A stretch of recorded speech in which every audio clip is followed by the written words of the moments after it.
നിങ്ങളുടെ ഇഷ്ട പരമ്പരകൾ എക്സ്ക്ലൂസീവായി സൺ നെക്സ്റ്റ് ആപ്പിലൂടെ തികച്ചും ഫ്രീ ആയി ഇപ്പോഴേ ആപ്പ് ഡൗൺലോഡ് ചെയ്യൂ. രേവതി നക്ഷത്രക്കാർക്കിപ്പോ സ്വന്തം രാശി തന്നെയാണ് ശത്രു. അർച്ചന പോലും ഫലിക്കില്ല. ഏറ്റവും അധികം സൂക്ഷിക്കേണ്ട കാലമാണ്. തീരുമാനങ്ങൾ പിഴയ്ക്കുക വഴി സർവ്വനഷ്ടങ്ങൾക്കും മാനഹാനിക്കും സാധ്യതയുണ്ട്. സ്വസ്ഥത നഷ്ടപ്പെട്ട് ദേശം വിട്ടു പോകാൻ പോലും തോന്നും. സമയദോഷകാലത്ത് സർവ്വസാർത്ഥതകളും വെടിഞ്ഞ് സ്വയം നിയന്ത്രിച്ച് മുന്നോട്ടു പോകാൻ ശ്രമിക്കുക. ബാക്കി ദേവി നോക്കിയോളും. തിരുമേനി, പരിഹാരങ്ങൾ എന്തെങ്കിലും എന്ത് വേണമെങ്കിലും ചെയ്യാം. കാലദോഷം കാലനും ബാധകമാണെന്നൊരു ചൊല്ലുണ്ട്.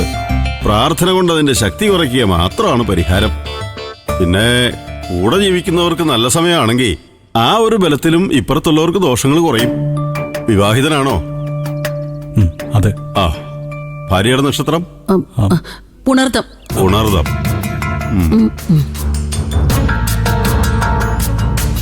വലുതായിട്ടുള്ളൊരു ആശ്വാസം ഒന്നും പ്രതീക്ഷിക്കണ്ട. പുണർതക്കാർക്കും പ്രതിസന്ധി കാലമാണ്. അവനവൻ അനുഭവിക്കേണ്ടത് അവനവൻ തന്നെ അനുഭവിച്ചു തീർക്കുക.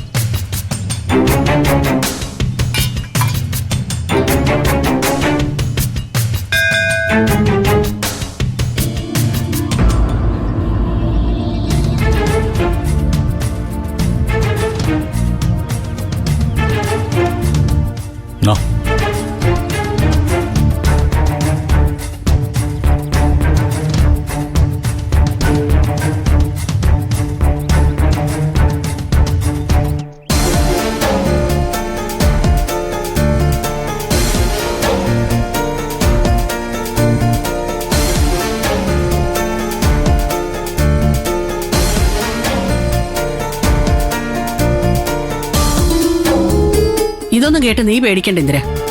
നമുക്ക് നല്ലൊരു മന്ത്രവാദിയെ കണ്ട് എല്ലാ ദോഷങ്ങൾക്കും പരിഹാരം ചെയ്യിക്കാം. ഈ തിരുമേനിക്ക് അതൊന്നും അറിയില്ല. ഓ, അമ്മയ്ക്കങ്ങ് എല്ലാം അറിയാലോ. അതിന്റെ ഫലമാണല്ലോ ഇപ്പൊ കണ്ടുകൊണ്ടിരിക്കുന്നത്. എടാ, നീ എന്താണ് ഇങ്ങനെയൊക്കെ പറയുന്നേ? പിന്നെ ഞാൻ എങ്ങനെ പറയണം?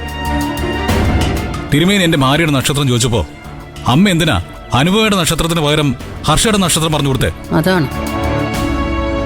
ദേ, അനുഭവം നിന്റെ ഭാര്യയൊന്നും അല്ലല്ലോ ഇപ്പൊ. ഹർഷ എന്റെ ഭാര്യയാണോ? അല്ല. പക്ഷെ നിനക്കെന്തെങ്കിലും സഹായം ചെയ്യാൻ അവളെ നിന്റെ കൂടെ ഉണ്ടാവും.